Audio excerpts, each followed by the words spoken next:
स्वागत है दोस्तों आपका हमारे चैनल द रोमन गिरिराज में गंगाराम पटेल और बुलाकी राम की नई कहानी वीडियो को पूरा जरूर देखें। स्थान जूनागढ़। गंगाराम पटेल और बुलाकी दास नाई।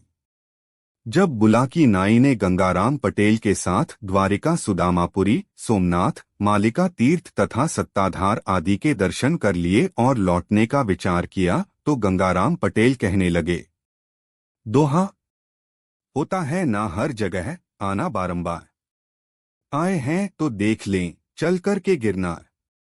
गंगाराम पटेल जी की इतनी बात सुनकर बुलाकीदास नाई कहने लगा, है पटेल जी यह बात तो मैं भी आपसे कहने वाला ही था, क्योंकि दोहा सुन रखा गिरनार है अतिशय शोभा खान, गुफा अनेकन है वहां संतन के स्थान, दर्शन वहां के किए से दूर हो तो सब पाप, इस कारण चलकर वहां दर्शन की जाए। आपस में ऐसी सलाह मिलाकर बुलाकी नाई ने सब सामान तैयार किया और अपना प्रस्थान गिरनार को किया। चलते चलते वह नरसी जी की पावन जन्मभूमि जूनागढ़ में पहुंच गए। वहां उन्होंने दामोदर कुंड में स्नान किया। नरसी जी का जन्मस्थान पुराना किला, गिरनार पहाड़ पर भतृहरि गुफा, राम मंदिर, जैन मंदिर, गोमुख अंबाजी का मंदिर, गोरखधूना, दत्तात्रेय जी की चरण पादुका, कमंडल कुंड, मुचुकुंद गुफा इत्यादि देखकर वह जूनागढ़ लौट आए और एक बगीची पर अपना आसन लगा दिया। गंगाराम पटेल ने बुलाकी को सामान लाने के लिए रुपए दिए। बुलाकी बाजार को गया और वहां से अपना सामान खरीदकर बगीची की ओर आ ही रहा था तो शहर के बाहर उसने एक स्वच्छ तालाब पानी से भरा हुआ देखा। उसमें शोभायमान कमल के फूल खिले हुए थे। तालाब की ओर से संगीत की मनोहर ध्वनि तो आ रही थी, परंतु वहां गाने बजाने वाला कोई भी दिखाई नहीं दे रहा था। बुलाकी को बड़ा आश्चर्य हुआ और वह सामान लेकर सीधा बगीची पर आया और अनमना सा बैठ गया। बोला, मुझे घर जाना होगा। बुलाकी नाई की बात सुनकर गंगाराम पटेल ने कहा कि अरे अब तो हम अपने घर को ही लौटेंगे, पहले भोजन बनाओ खाओ, फिर रोज की भांति आज भी सोते समय तुम्हारी समस्या का निदान कर तुम्हें संतुष्ट कर लूंगा। तब बुलाकी नाई पानी भरकर लाया, बर्तन साफ किए, फिर चूल्हा जलाकर खाना बनाया और खाया। बुलाकी ने पटेल जी का बिस्तर लगाकर हुक्का भर के रख दिया। सब सामान ठीक प्रकार से रखकर बुलाकी पटेल जी के पांव दबाने लगा। तब पटेल जी ने मुस्कुराते हुए कहा, भाई बुलाकी, आज तुम जो अनोखी बात देखकर आए हो वह मुझे बताओ। बुलाकी नाई कहने लगा कि आज मैं जब खाने पीने का सामान लेकर वापस आ रहा था तो रास्ते में शहर के बाहर एक विशाल तालाब देखा था जो स्वच्छ जल से भरा हुआ था। उसमें सुंदर सुहाने कमल खिल रहे थे। कुछ लोग नौका विहार कर रहे थे। उस तालाब की ओर से गाने बजाने की बड़ी मनोहर ध्वनि सुनाई दे रही थी, परंतु वहां कोई गाने बजाने वाला दिखाई नहीं दे रहा था, ना वहां कोई ऐसा स्थान ही था जहां गाना बजाना हो सकता है। यह देखकर मुझे बड़ा आश्चर्य हुआ। आप कृपा करके बताएं कि यह कौन सा तालाब है। गंगाराम पटेल कहने लगे, एक ब्राह्मण था जिसका विवाह नहीं हुआ था। उसने मन में विचार किया कि भगवान ने अच्छा ही किया जो कि मैं गृहस्थी की सब बाधाओं से दूर हूं, तब मुझे परलोक सुधारना चाहिए। वह अपना घर छोड़कर निकल पड़ा और महात्मा हो गया। उसने बहुत कठोर तप किया, किसी भी सांसारिक वस्तु पर ध्यान न देकर सदैव भगवान में लीन रहने लगा। कई कई दिन निराहार उपवास किए और पानी के सहारे ही अपना जीवन निर्वाह किया। उसकी इस कठिन तपस्या से इंद्र का सिंहासन हिलने लगा। इंद्र भयभीत हो गए और नारद जी से कहने लगे कि हे मुनिदेव, क्या कारण है कि आज मेरा सिंहासन चल रहा है। देवराज की यह बात सुनकर नारद जी कहने लगे, दोहा एक तपस्वी तप करे जूनागढ़ दरमियान, तप से सिंहासन हिला सत्य करूं बखान, पूरन तप वह जो करे लीजे आप विचार, इंद्रासन पर आके कर ले वह अधिकार। देव ऋषि की बात सुनकर इंद्र चिंतित हुए और नारद जी से बोले, दोहा, मुझसे जो मुनिदेव यह सिंहासन छिन जाए, बात बिगड़ जाए सभी, अब कछु करो उपाय। इंद्रदेव की बात सुनकर नारद जी कहने लगे कि आप कुछ उपाय करें। साहस खोने से कोई लाभ नहीं। उनके जाने के पश्चात इंद्र ने विचार किया कि किसी अप्सरा को बुलाकर उस तपस्वी के पास भेजा जाए तो उसका तप भंग करेगी।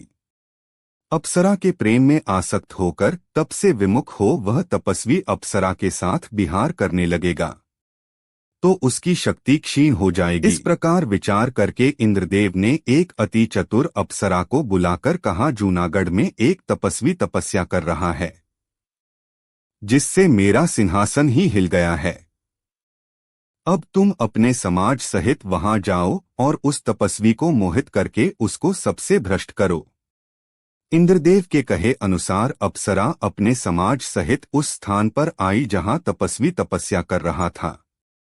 उसने अपनी माया से एक सुंदर उपवन और एक विस्तृत सुंदर सरोवर की रचना की जिसमें सुंदर कमल के फूल खिले हुए थे और भंवरे गुंजन कर रहे थे।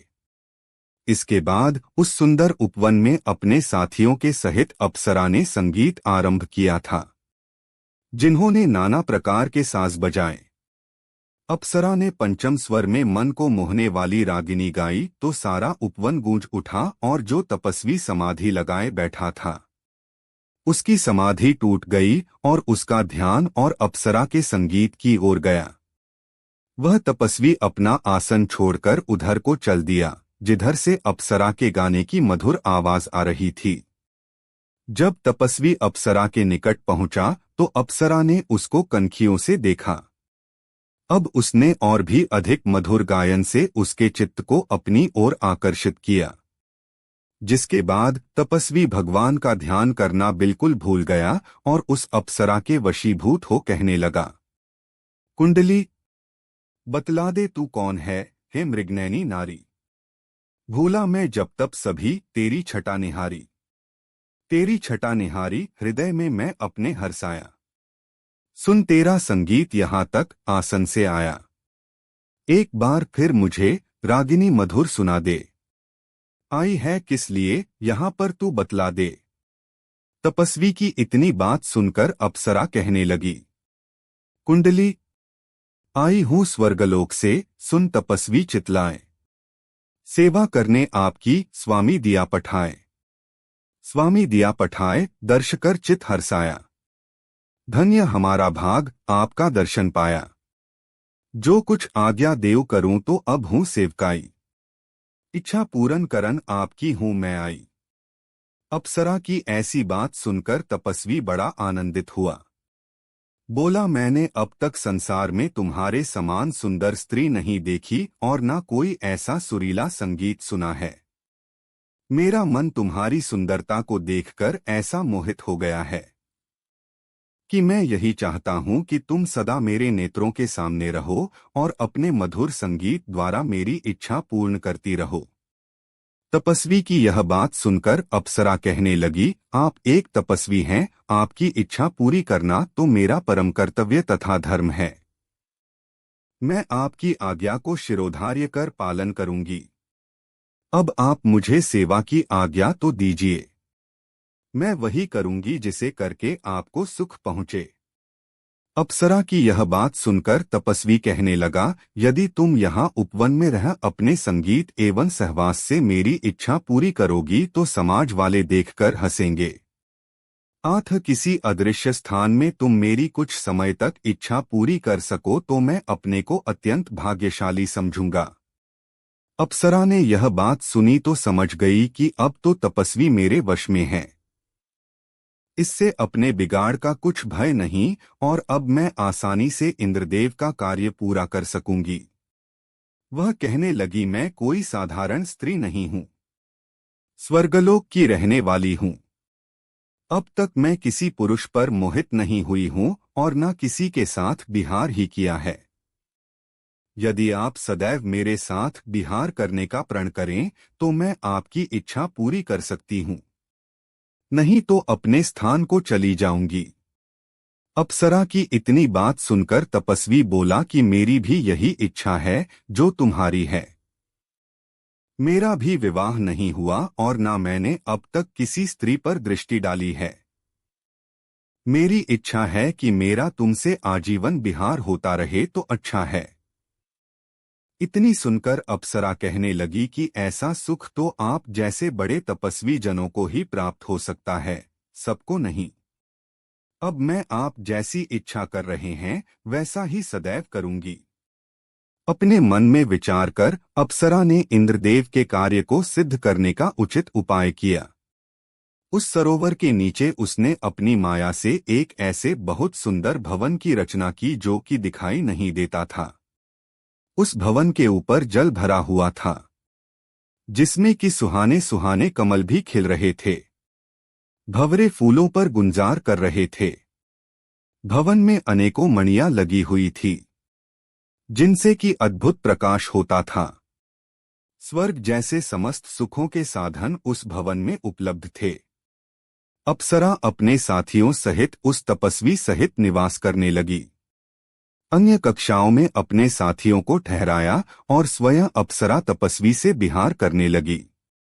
जब भी तपस्वी को संगीत सुनने की इच्छा होती है, तभी अप्सरा अपने साथियों सहित वहां गाना बजाना आरंभ कर देती है। हे बुलाखीदास, इस तालाब में जल के नीचे उसी अप्सरा द्वारा बनाए हुए माया का भवन है, जो किसी को दिखाई नहीं देता, और वहां अप्सरा उस तपस्वी सहित विहार करती है। उस अप्सरा के साथी भी दूसरे कमरे में रहते हैं। तुमने जो गाने बजाने की आवाज सुनी है वह उसी अप्सरा और उसके साथियों की है। अब तुम्हारी बात का जवाब मिल गया। रात भी अधिक हो गई है, अब सो जाओ क्योंकि सवेरे जल्दी उठना है। कहानी दो स्थान भावनगर, गंगाराम और बुलाखी दास नाई की कहानियां। प्रातःकाल उठकर गंगाराम पटेल तथा बुलाखी दास ने अपने शौच आदि नित्य कर्म किए, फिर नाश्ता करके अपना सब सामान संभाला। उसके बाद जूनागढ़ से प्रस्थान किया। रास्ते में उन्होंने देखा कि इस क्षेत्र में निवास बड़े धार्मिक, दयालु और धनाढ्य हैं। उन्होंने रास्ते में बहुत से मंदिर भी देखे जहां सदाव्रत लगे हुए थे। वहीं महात्माओं तथा भूखे लोगों को भोजन दिया जाता था। इस प्रकार अनेक प्राकृतिक दृश्यों को देखते हुए वह भावनगर में आए। भावनगर गुजरात का एक प्रसिद्ध शहर है। यहाँ शहर के किनारे एक सुंदर बाग में आकर ठहरे। बुलाखी नाई ने सब सामान ठीक प्रकार से लगा दिया तो उसके बाद गंगाराम पटेल ने 50 रुपए बाजार से सामान लाने को दिए। बुलाखी दास खाने का सामान लेकर बाजार से जिस समय वापस आ रहा था तो उसने देखा कि एक बहुत बड़ा जुलूस निकल रहा है। उसमें एक वृद्ध पुरुष तथा एक वृद्ध महिला भी थी। इनका एक स्थान पर अभिनंदन हो रहा था। बुलाखी दास ने वहां खड़े हुए लोगों से पूछा कि यह जुलूस किस कारण से निकाला जा रहा है। लोगों ने उसे बताया कि यह वृद्ध और वृद्धा दोनों पति पत्नी हैं। कई साल पहले इन्हें मृत घोषित कर दिया था। यह शहर के प्रसिद्ध सेठ और सब जनता के प्रिय तथा हितकारी हैं। इनके मरने के समाचार है। सब जनता बहुत दुखी थी, परंतु आज यह जीवित यहाँ आए हैं तो जनता ने इसी उपलक्ष्य में इनका जुलूस निकालकर खुशी मनाई है। जगह जगह दोनों का अभिनंदन हो रहा है। बुलाखी दास को यह बात सुनकर बड़ा आश्चर्य हुआ और वह कहने लगा कि कई साल पहले जो व्यक्ति मर चुके थे आज भी जीवित कैसे हो गए हैं, और उनका जुलूस इस उत्साह से क्यों निकल रहा है। अपने मन में विचार करता हुआ बुलाखी नाई सामान लेकर पटेल जी के पास आया और उनके सामने सामान रखकर कहने लगा, पटेल जी, अब तो मुझे आज्ञा दो। इतनी सुनकर गंगाराम पटेल कहने लगे कि मालूम होता है तुम कोई अजूबा चरित्र देखकर आए हो, तभी यह बात कह रहे हो। अब तुम पहले तो खाना बनाओ, खाओ, रोज की भांति सोते समय मैं तुम्हारी बात का जवाब दूंगा। गंगाराम पटेल की बात सुनकर बुलाखी दास पानी भर कर लाया, चूल्हा जलाया। फिर दोनों ने मिलकर भोजन बनाकर खाया। बुलाकी नाई पटेल जी का बिस्तर लगा दिया और हुक्का भरकर उनके सामने रख दिया। फिर बर्तन साफ कर अपना सब सामान ठिकाने पर लगाया और पटेल जी के पैर दबाने लगा और पटेल जी से बोला कि आपने कहा था कि सोते समय जो भी बात है उसका जवाब दूंगा, अब जवाब दो। इतनी सुनकर गंगाराम पटेल बोले, बताओ तुमने आज क्या अनोखी बात देखी है। इतना सुनकर बुलाकी नाई बाजार में देखा हुआ वह दृश्य बयान कर दिया। इतनी बात बुलाकी नाई ने सुनकर गंगाराम पटेल, देखो फौज में नक्कारा और बात में हुकार जरूरी है। सो तुम जब हंकारा देते रहोगे तब तक मैं बात कहूंगा, जब हुकारा देना बंद कर दोगे तो मैं भी बात बंद कर दूंगा। यह कहकर गंगाराम पटेल बात कहने लगे और बुलाकी नाई हुकारा देने लगा। गंगाराम पटेल जी बोले, इस नगर में एक समय सेठ जीवनलाल रहते थे। चंपा नाम की उनकी पत्नी थी। वह दोनों वृद्ध हो गए थे, परंतु उनके कोई संतान नहीं हुई थी। संतान के दुख में वह दुखी रहते थे। एक दिन चंपा अपने पति से कहने लगी, भावनगर गंगाराम और बुलाकी दास नाई की कहानियां। प्रातःकाल उठकर गंगाराम पटेल तथा बुलाकी दास ने अपने शौच आदि नित्य कर्म किए, फिर नाश्ता करके अपना सब सामान संभाला। उसके बाद जूनागढ़ से प्रस्थान किया। रास्ते में उन्होंने देखा कि इस क्षेत्र में निवास बड़े धार्मिक, दयालु और धनाढ्य हैं। उन्होंने रास्ते में बहुत से मंदिर भी देखे जहां सदावर्त लगे हुए थे। वहीं महात्माओं तथा भूखे लोगों को भोजन दिया जाता था। इस प्रकार अनेक प्राकृतिक दृश्यों को देखते हुए वह भावनगर में आए। भावनगर गुजरात का एक प्रसिद्ध शहर है। यहाँ शहर के किनारे एक सुंदर बाग में आकर ठहरे। बुलाकी नाई ने सब सामान ठीक प्रकार से लगा दिया तो उसके बाद गंगाराम पटेल ने 50 रुपए बाजार से सामान लाने को दिए।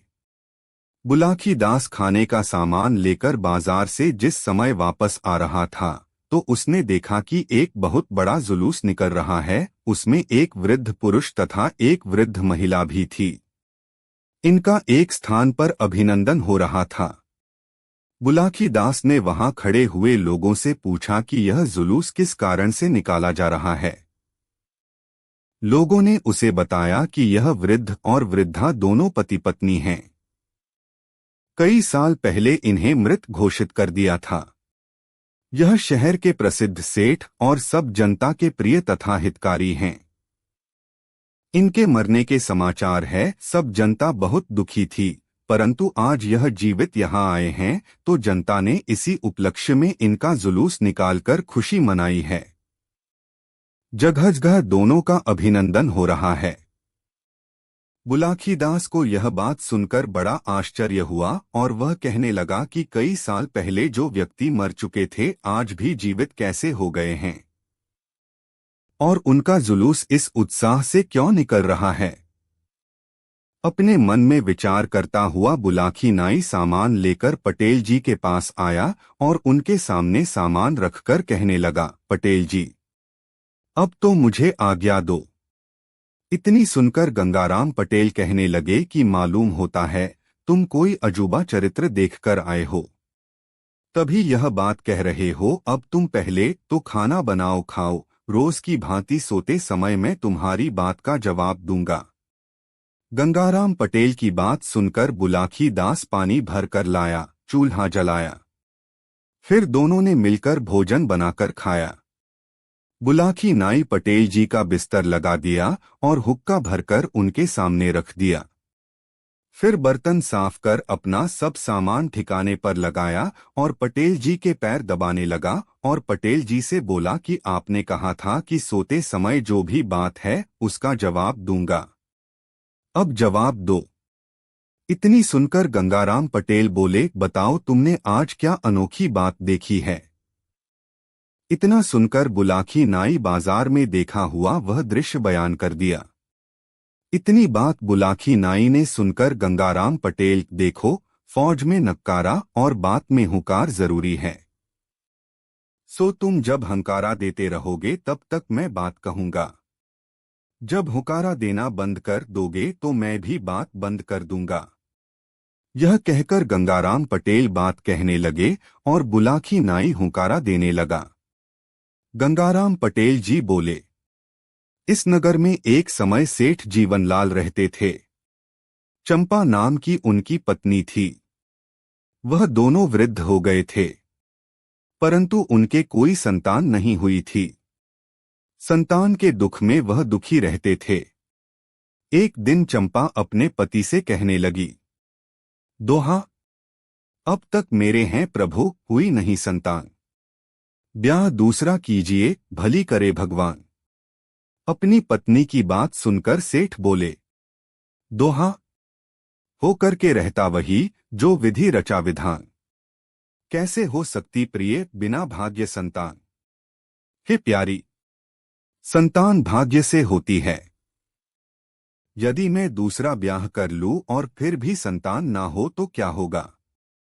इसलिए ऐसे ही रहना ठीक है। अब तक किसी को बुढ़ापे में ब्याह करके सुख नहीं मिला। इस सेठ ने सेठानी को बहुत समझाया, परंतु वह ब्याह के लिए हठ पकड़ गई। अपनी पत्नी का हठ देखकर थोड़े दिन में एक 20 वर्ष की कन्या से विवाह कर लिया। सेठ जी विवाह कर नई वधू को अपने संग लाए तो दरवाजे पर आकर नई पत्नी कहने लगी, दोहा, अलग रहूंगी सौत से, सुनो नाथ चितलाए। कमरा मेरे लिए एक खाली दे कर आए।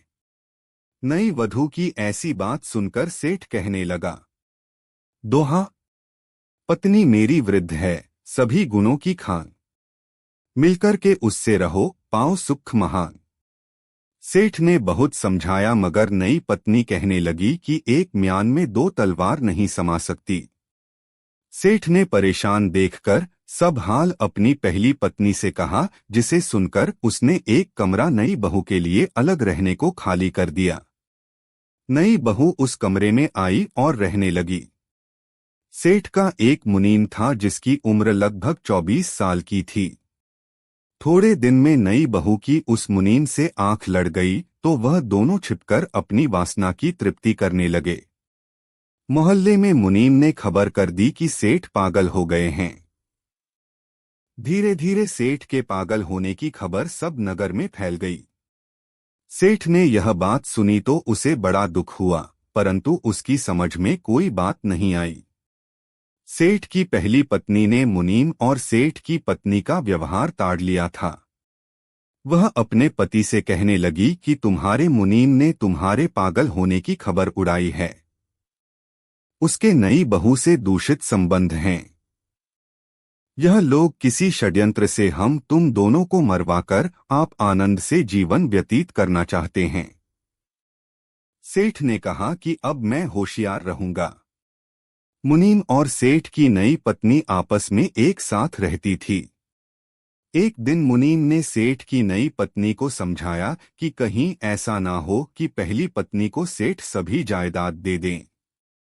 इसलिए उचित है कि सेठ से उसकी संपत्ति को अपने हक में लिखवा लूं। सेठ की नई पत्नी ने भी इसका समर्थन किया। मुनीम उस शाम को शराब पीकर आया और एक लिखा हुआ पत्र सेठ के सामने रख दिया। उसने सेठ को पिस्तौल दिखाकर जबरन उस कागज पर हस्ताक्षर करा लिए। सेठ ने मरने के डर से उस पर हस्ताक्षर कर दिए। अब मुनीम और सेठ की नई पत्नी स्वच्छंद होकर रहने लगे। फिर एक दिन मुनीम ने सेठ को भोजन के साथ विष खिलाकर एक बड़े नाले में बहा दिया और दूसरे दिन मोहल्ले में खबर उड़ा दी कि सेठ पागल थे। ना जाने वह रात में कहाँ चले गए। यह खबर सुनकर लोग बहुत दुखी हुए। अब पहली बहू के दुख का ठिकाना भी ना रहा। बेचारी बहुत रोई मगर क्या करती। एक दिन उस मुनीम ने सेठ के कपड़ों में खून के कुछ दाग लगाकर और हड्डियों का एक पंजर तलाश करके मोहल्ले में एक खबर सुनाई कि जंगल में सेठ की हड्डियां और वस्त्र मिले हैं।